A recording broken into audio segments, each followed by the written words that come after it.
Hey guys, welcome to the TV show where we talk about House of Cards. I'm Steve Zaragoza. I'm Philip DeFranco. My name is Elliott Morgan. And prepare for plenty of spoilers. We're going to talk about episodes as we go along, but I guess we're doing two at a time. Yeah, we're doing two at a time. We're doing chapters 16 and 17 today. Last week we did chapters, I hate math!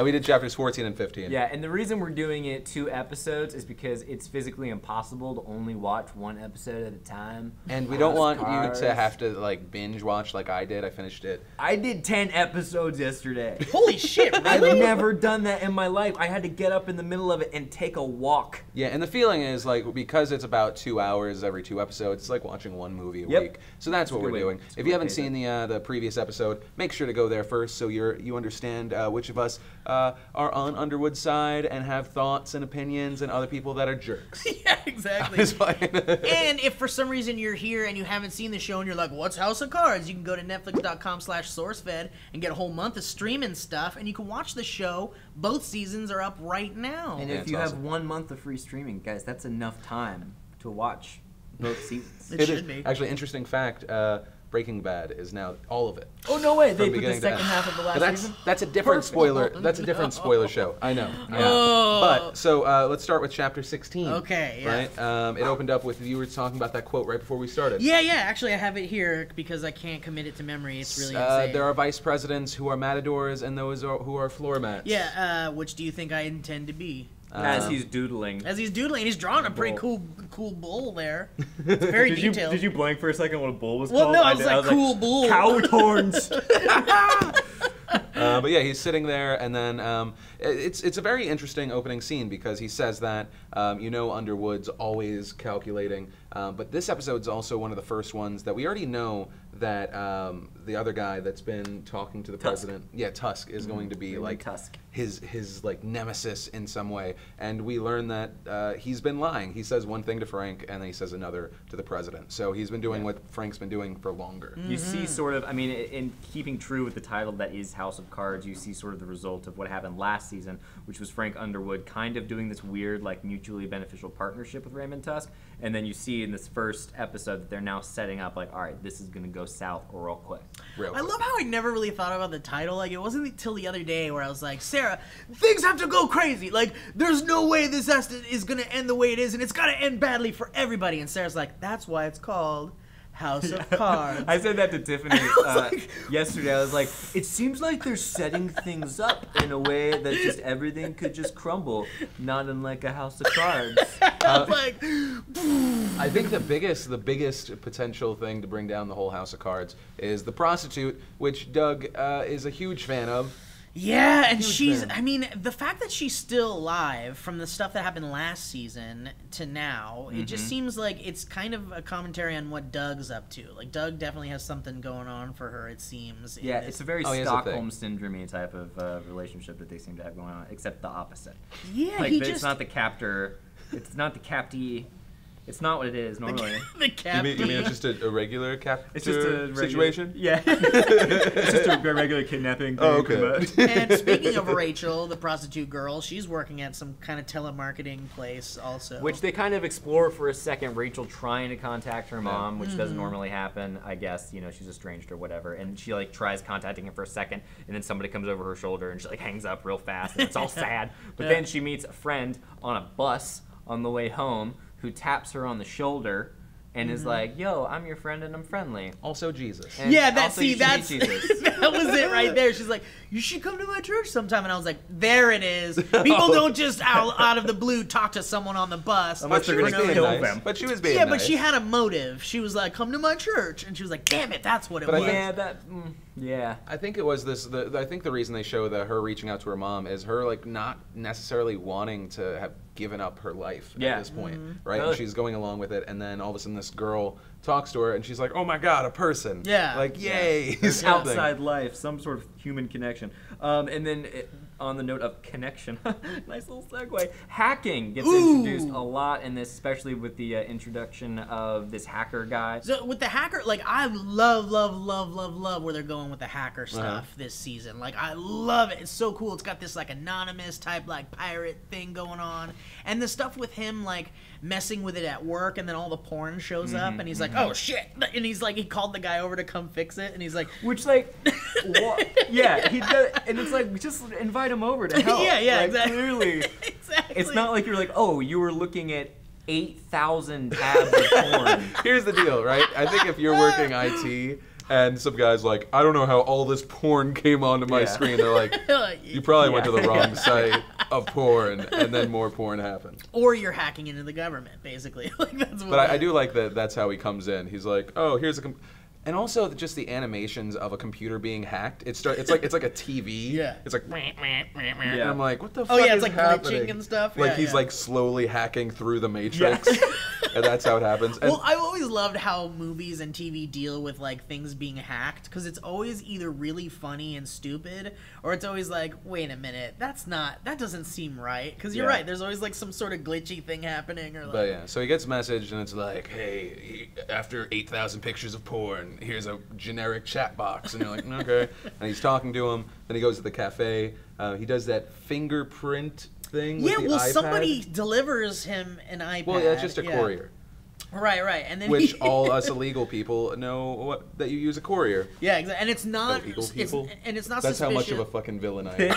You know, all us illegal villains. It's illegal people. But I love how it's not suspicious at all whatsoever that this guy is sitting alone in a diner, and suddenly someone delivers like this nondescript package to him in the middle of this restaurant that just so happens to be populated with kind of a lot of people too. Can I be honest? I wouldn't notice if that happened to somebody. I would. I'd be like, what? Who So, delivers okay, shit into a restaurant? We all say that, right? And then we also laugh during parts of movies where, like, you're like, how do you not realize you're getting followed at night? Anyone could be following me at any time because I'm just not paying attention. I'm just like staring off at the road. My mind's turned off. And I can't tell like the same headlights. I'm in my own head, man. I'm not thinking about danger. Who's got time for that? Yeah, exactly. Especially in LA, right? But this thing that I'm kind of stuck on too, from like a couple episodes back, or at least the one where Zoe got hit by the train. Spoiler alert! Was for all those people who went straight to episode 6. They're watching, where's like, she been? She's like, on vacation. where is Zoe? Is she alive? They're watching the security footage, and it shows like Zoe there, and then she gets killed. I'm like, why don't you just rewind the tape a little bit more and watch Zoe obviously talking to someone? Yeah. Then you could reopen the case that someone was there and she was actually talking to someone. I think that she was mentally disturbed. She went to the side. She started talking to herself about whether she wanted to kill herself. And she did. They didn't see the dude in the ridiculous hat and glasses. Yeah, basically the male Carmen Sandiego. Yeah, the only way that disguise is worse is if he has like a mustache. A mustache. Or he's like when Raphael, when he's like a Ninja Turtle, but a dude walking the streets of New York. You want to see with like the plastic nose and like the mustache. The fucking... the Groucho Marx, yeah. But yeah, and then like check out the other cameras where this nondescript spy dude comes into the whatever. Who cares? That's not the point. And Zoe's ex-boyfriend's harassing people, and then all of a sudden he's helping hack into his own mainframe. Yeah, but I liked how creepy that like weird CG creature was. That was like, please give me your identification number. I loved it. It was fun. It was like that weird fish thing that's like talking to him. Yeah, it's like those things. It's where, like Second Life or something. When you get like a Microsoft Office suite and they let you put like a crown on your head or your hat. Yeah, or it's like a sphinx that when you talk the mouth moves also. But it was fucking terrifying. Go for it. Well, back over at Casa de Underwood, he's having a little bit of hard time getting support from the Republicans. He's trying to form all these alliances and whatnot, and the Republicans are like, screw you, we're going to filibuster you. And Underwood, in classic Underwood move, breaks the fourth wall. Real quick, guys, quick pitch. I got this idea for a spin-off web series for House of Cards, because you know it's real hip now, like Friday, like they're all doing like these little things. Walking Dead's doing it. Yeah, exactly. So I got an idea for House of Cards, and all it is it just shows who Frank is talking to when he looks at the camera, and I just want it to be a puppy. Like I just want it to be it needs to be Vern from the all the Ernest stuff. Puppy. I like just a confused, adorable puppy, and Frank Underwood being like, the power to the role of the world is, and this dog just being like, Or maybe it's just Lil Bub, like off camera. yeah, Like, just her tongue hanging out the entire time. Anyway, he turns to the camera and he basically explains that he has to prove how powerful the vice president can be. So he issues warrants for arrest for certain members of Congress or whatever to come in and vote, and he ends up getting it passed. Yeah, and it's because the guy that's like the head of all the other Tea Party candidates won't go along with it, and then the other Republicans are like, well, we have to do what this side says. Kind of a Marco Rubio type Yeah, character. really. Like an older, like kind topical. Of, yeah. But then, yeah, and they do like the performance, like they have to act like they're against it. Yeah, exactly. And I thought that was interesting. No, and then Jackie gets a tattoo, and everyone's always hooded, and like yeah, it's so creepy. apparently like you can just avoid. And she like leans down, and the tattoo artist is like, "That's gonna hurt." Which I think if a tattoo artist says that to you, that's probably gonna hurt. Yeah, exactly. And Although, she's like, but "It's my fine." wife has tattoos, and she was like, "No, it wouldn't." And I was didn't like, look "Yeah, that right." She's I like, want to know. "This That's the ain't thing is, right." I want to know why she gets it. I think there has to be some like, did she get it because she destroyed that like her mentor's career, and those are the people that she's hurt? Yeah, and maybe that's it's what I like wanna know. she wants remembrance of like all the bad shit she's up to. She gets those like poppies. I think she's doing it because it's a code, and it goes back to the hacker. Well, maybe she wants to cheat on a test or something. It's like the answers to the test in there. But then we end chapter 16 with something that I loved because it reminded me of the first season where he talked about he was just at the edge of the frame and now he's right there. Yeah. And it's awesome, like, because then you really see like, wow, this is where this dude's come. Like he was manipulating people, and now he's manipulating the guy.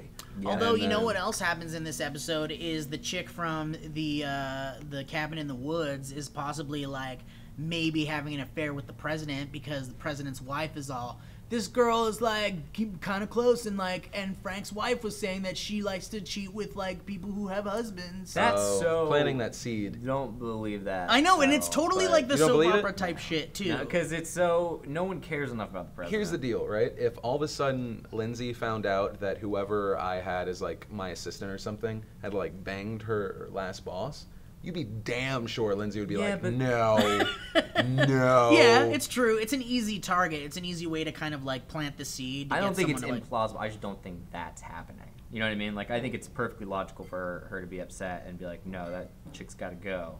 Yeah, maybe not, but I mean, don't I think remember that- she went through a bunch of shit in the first season with that Baldy McBalderson who was drunk. Not Doug, creepy Baldy. His name is Russo. But Russo. drunk, And he was the best part of season 1. well, he Rest was like in the peace. focal point of season 1. But then we jump into chapter 17, where they're talking about votes. We see an old face who's just not having any of Underwood's crap. There's no negotiating with him. And He's a moralist. He's a ethical moralist. person. Damn it. Oh yeah, is this the Marine guy? No, there's two main things that happen here. We get to see what happens when there's a terror threat. We see this page or whatever, open a thing, anthrax, white powder everywhere. She freaks out, and then simultaneously, the other thing that happens is that because of that, Donald Blythe. Claire gives an interview to the media that like rocks everything. First, she starts saying she had an abortion, and then she backpedals and says the reason she had an abortion was because of a rape, which was true. She was assaulted, and then she names the guy, and then somebody calls in, and I'm pretty much just explaining the entire plot right now. But it's my favorite. No, it's my please favorite do. episode. Well, it's huge because she's by herself, right? Yeah. And you know that they're both So sharks, good. but can she do it? Because it is such a sensitive thing. Will she be able to maintain this whole thing? And she does, regardless of the fact that there's a discrepancy of like 6 years Yeah. between everything. Yeah. Like you just know because Well, the math doesn't add up. And she's basically just the female version of Frank at this point. You're thinking like she's so manipulative and she knows exactly what to say at all times, just She's like so Frank pretty does and too. scary. I know, and she's got that face that you just trust, but there's so much I evil don't going trust on it behind at all. it. She looks terrifying. Well, you trust the face, but there's something going on in there. mythological creature. I don't understand her. I look at her. I'm like, I can't. She's like a droid, like an android or something. And so while that's happening, you got Donald Blythe, the guy that I was referring to, stuck in with Francis yeah. Underwood. And Francis is trying to get to this guy every fucking possible way. Including through his wife, which is pretty crazy. Right? Well, yeah, he tries to make it personally, tries to bring it this way, and there's just no having it. He Because knows. he's seeing right through his bullshit, which is Yeah. awesome. We haven't seen that before. It's so really. good. Oh my Yeah. gosh.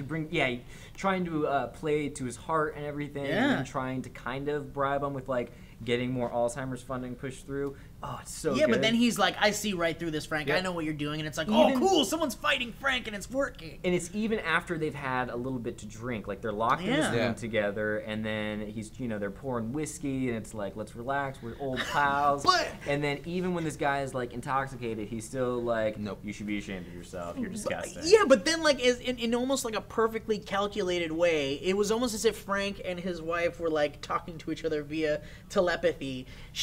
They're watching her spill the beans on live TV about Yeah. the abortion and the rape, and now he's back there going like, oh shit, you got a lot going on, huh, Frank? So it's kind of like, it kind of worked in his favor. No, and they're both working it. Yeah. And then that's what's really interesting is all of a sudden, you could see it as a failure of Frank's because he's not able to get through to this guy. Yeah. But also you could see it as a success because he put Jackie in place knowing that she was different than him. And Jackie is the one that ends up getting the job done at the end by saying, I'm not Frank Underwood. Yeah. And he's Yeah, like, totally. perfect. That helped a lot. Oh yeah, and then they were She like came having into a her great own. and they were laughing together. That was like one of the best scenes too, because you're right, you saw her work it in a way that Frank couldn't, Well, it was specifically just- because she wasn't She Frank. just Like, did straight aggression, whereas Frank is so manipulative that he's willing to be like, what do you need? What can I get for you? And do that, like, I'm nice while I'm going to, as he says at one point, something that I won't say yet because I don't think he says it in the episode. So, yeah.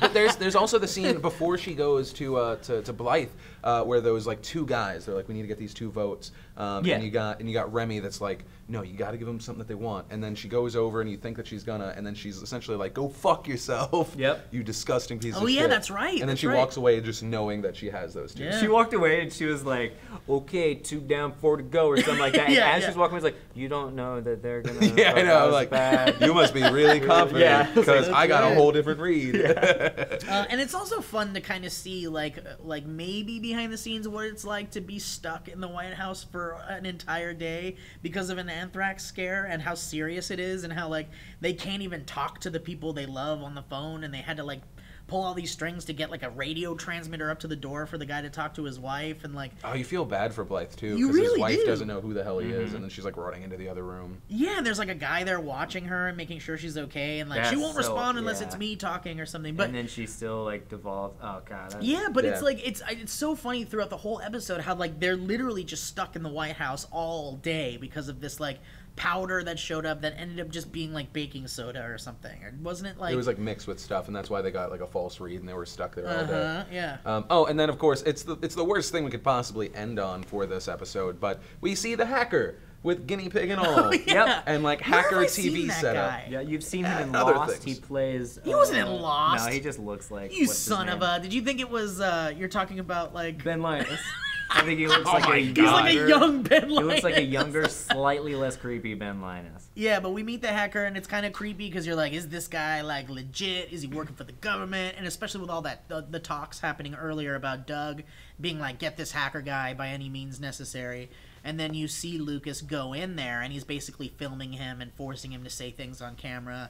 And then he's just like, it's the revolution, man. We're going to take down the government, basically, in this room. And we finally meet this hacker guy, but we know for a fact he's going to screw over Lucas. And Yeah. Lucas is just like, what am I here for? Well, And he's an FBI informant. Yeah, because we meet. worst. Yeah, we see that the guy that Doug talked to previously is the guy that's on top of hacker guy, and it's Right. all a big thing to get this guy caught.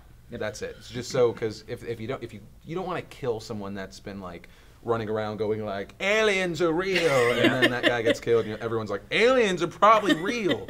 Well, and it all like towards you get so caught up in the hacking that you can forget that it's in order to get the text messages between Frank and and Mara or whatever her name is, Zoe. Zoe, yeah. And if he knows that if he can get those, he can prove like there's something going on. There's a connection, and he's so close. He just happens to contact an FBI informant. Oops. And that's Well, not going to go good. Again, it's like when you think... I mean, first of all, this guy knew nothing about hacking, too. He learned it from the fat guy a couple episodes back. With the Like, chip dust on with his the shirt. with the Cheeto fingers. And basically, like, he's going in thinking he can, like, somehow sneak his way into this infrastructure and find the things he needs to find from a senator. And it's just one of those things where it's like, there's no way you're not gonna get caught, buddy. But you can't help but feel bad for him because, like, he really cares. Like, he I guess he loved Zoe. He never really said it. Well, he's got ethics. He was infatuated. Like, he plays that like very good, like passionate, like archetypical character of like, I got my virtues and I got my ethics and I'm gonna go after this 100%. And meanwhile, he's just surrounded by the manipulative. Right. Well, and also because the other reporter that ran away during these 2 episodes is teaching. Just another like just it took her like 2 episodes to fucking leave town and get a teaching job. And well, you know, she got hooked up somehow. You're right. She's like got an entirely new life somehow. I would do the exact same thing in her boat. Yeah. I mean, because I can talk about how much I'm like, yeah, Frank, but you do feel because it's like all the good people get fucked in this, and I mean, and there are very few good people in this show. And then there's even fewer good people that you actually like. Yes, that's true because I can't stand that guy. Yeah, I don't have a problem. That Lucas guy, the Lucas guy. Zoe's ex-boyfriend. Yeah, Lucas. I like him more now. I didn't like him because he's so like he's sweaty and he just looks like it's eating him up inside, and that's not a good character. He's a bull in a china shop. Like he's going for the first guy.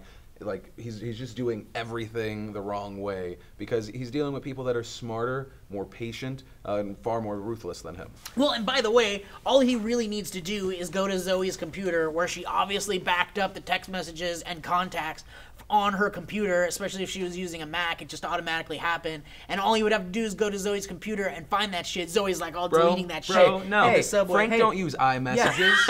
Frank doesn't use iMessages. But if Zoe's Frank's not on the cloud, if Zoe's smart, she backed that shit up before she went to the subway to delete all that stuff. I'm gonna show you a little website called www.justwatchthefreakingshowsteve.com.